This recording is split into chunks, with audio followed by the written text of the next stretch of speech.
So now that we've gone through all of the various different types of increasing security for our users, we've looked at encryption, hashing, salting, using OAuth and other services to log in our users.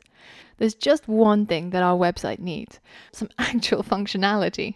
Because at the moment, when you log into the service, it takes you to a static page that just shows one secret, which is the one that we've hard coded on our secrets.ejs page. Now, that's probably not what we want, right? Instead, we'd want the user to be able to submit a secret and see all of the secrets that other users have submitted. So we need to fix this. So let's go into our app.js and firstly set up a get route for going to /submit. So let's put a app.get for the /submit route. And here we should check to see if the user is logged in, i.e. see if request.authenticated is true. And if they are, then they should be taken to the submit page over here, and we should render it so that the user can submit a secret. So I'm simply going to copy this and paste it inside here and change the render to submit. Now it's the same if they were not logged in, we would also redirect them to login. So now if we check out what it looks like when we go to submit a secret and log in as our local user with their password 123456, at the moment it still redirects to the secrets page after we log in. But if we click on submit a secret now, because we have our login session saved, then it takes us to the submit page. So here we're supposed to write a secret. I don't know. My favorite color is blue. It's not much of a secret, but here we go. And when we click submit, it will post to the /submit route, where we can pick up the secret that the user typed in, save it into their account, and then take them back to the secrets page. So the next thing we should do is to set up that app.post route. And the reason why the submit page is making an app.post to this route is because we have a submit button here that completes the form, makes a post request to the /submit route. And now we're going to handle that right here. So inside here is where we're going to save the secret that the user typed in. So let's create a new const called submitted secret. And let's set this to equal request.body.secret. Because when we look in here, the input that has a type of text for the user's secret has the name of secret. So that means we can tap into it when this form gets submitted through request.body.secret. And that is what we're going to save into this new constant right here. So the next thing we want to do is to find the current user in our database and then save this secret into their file. So how do we know who the current user is? Well, Passport very handily actually saves the user's details, because when we initiate a new login session, it will save that user's details into the request variable. So that means if I go ahead and console.log request.user, I'll actually be able to see what's saved for my current session. So let's hit save and let's go back to our home page. Let's log in our user through our local strategy. Hit login, and we now get to the secrets page. So if I go ahead and click on submit a secret and type the same thing as before, click submit, now that should trigger my console log. And you can see it now posts everything that we have saved about this current user. We can access their ID and also their username. So basically everything that exists inside here other than their salt and hash. So that means we can now find this user using their ID in the database and save the secret that they created to this document. But in order to do that, we first have to amend our schema. So in addition to everything else that's inside the schema, I'm going to add one more field, and this is going to be their secret. So it's also going to be a string. And now when the user makes that post request, I'm going to find the user using that request.user.post ID, because that refers to the ID that we have for them in our database. And then I'm going to add that secret that they submitted to that secret field that I created in the schema. So let's go ahead and tap into the user model, and we're going to find by ID, where the ID is request.user.id. And once that's completed, we might either get an error or we might get a found user if they do indeed exist. And if there were any errors, we're simply going to console login. But if there were no errors, and if the found user did indeed exist, then we're going to set the found user's secret field to equal the submitted secret. And then we're going to save this found user with their newly updated secret. And once that save has completed, then we can res.redirect them to the secrets page so that they can see their own secret alongside everybody else's.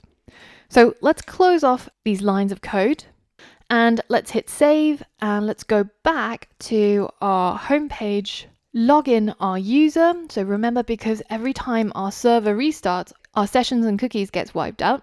So now we're ready to submit a secret, and I'm going to add the same secret here to that user, which is the local Mongoose user. And now if I go into my Robo3T, update my database, I should be able to see a secret field that's filled in for this user. So now that we've added in the secret, it's time to be able to render it on the secrets page, right? I want to be able to find all the users that have a secret posted and be able to render them on the secrets page.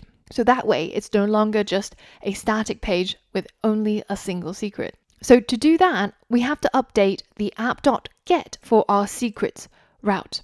We're no longer just going to check to see if they're authenticated, or if they're not, redirect them to login. Because this is no longer going to be a privileged page. Anybody, whether logged in or not logged in, should be able to see the secrets that have been submitted anonymously. So we don't need to check to see if they're authenticated, but instead we're going to trawl through our database and find all of the secrets that have been submitted on the database. So to do that, we're going to use our model of users, and we're going to use find, and we're going to look through this collection and find all the places where the field secret actually has a value. Now, how do we do this? If we were to search Google for, say, MongoDB, field not null, i.e. it contains some data, then we can see that other people have already asked about this. And there's several ways that you can do this. You can either do it through checking whether if it exists. So this means that there is a field called image URL, but you can also check to see that it's not equal to null. So it means it actually has a value. So in this case, there actually is an image URL in this collection.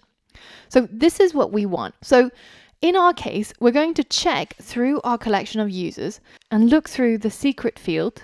And then let's add in this not equal to null part that's enclosed in curly braces into this find condition. So we're going to put it inside here.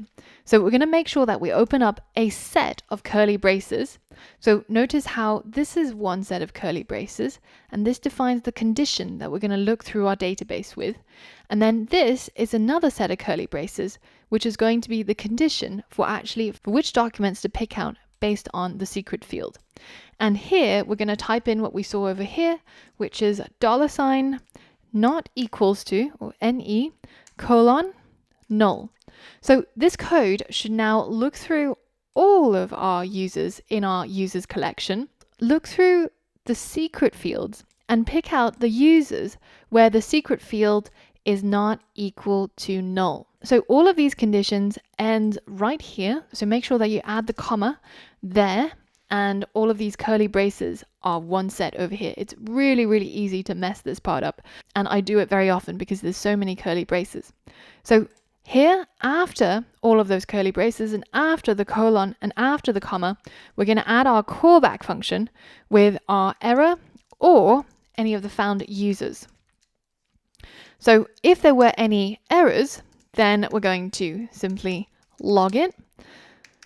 But otherwise, if indeed we actually did find some users, so found users is not equal to nil, then we're going to res.render our secrets.ejs page, and we're going to pass in a variable. Let's call that variable users with secrets, because that's essentially what we're searching for, right? We're trying to find all the users which have a filled secret field. And we're going to pass in these found users as the value for this variable. So let's go ahead and close off these lines of code, and we can now pick this up inside our secret.ejs. So at the moment, the secret text is a single hard-coded value. It's Jack Bauer is my hero. So let's go ahead and delete that secret text and instead replace it using the secrets that we actually have in our database. So we know that we get access inside secrets.ejs to a variable called users with secrets. So inside here, we can run a for each loop. So we can tap into users with secrets, and we can call for each on this variable to loop through that array. And then we're going to add in a callback function in here to pick up all of those users inside the users with secrets array. And for each of those users, we're going to render the value of the user.secrets field inside a paragraph element. So inside here, between the two p tags, is where we're going to add our special EJS tag. So angle bracket %sign equals, and then it ends with %sign closing angle bracket. And in between, right here, just after the equal sign, is where we're going to tap into user.secret. So this will loop through all the users with secrets. For each user that has a secret, we're going to render it inside a paragraph tag. And all we need to do now is to mark out the part of this file that is actually JavaScript rather than HTML. And we do that, of course, using these angle and %sign, angle. So now let's save everything and let's go ahead and test it out. I'm going to go and register. Let's say that I sign up with Google again. And you can see that I get taken to the secrets page, and it shows that previous secret that I submitted as the other user. So let's say that I submit a secret under this other account as well. Let's add that Jack Bauer is my hero again. And let's click submit. And you can see we now have 2 secrets. So the more users we have, the more secrets they submit, the more that gets shown up over here. So this is a very, very basic and minimalist version of the Whisper app, because the users' usernames or passwords or emails, none of that is associated with their secret. So users can sign up, submit their secrets for all the world to see, but they don't have to tell the world who they are. And we keep their secret using all of our advanced authentication methods. So I hope you had fun learning all of the aspects of authentication. So until next time, that's all from me, Angela at the App Brewery.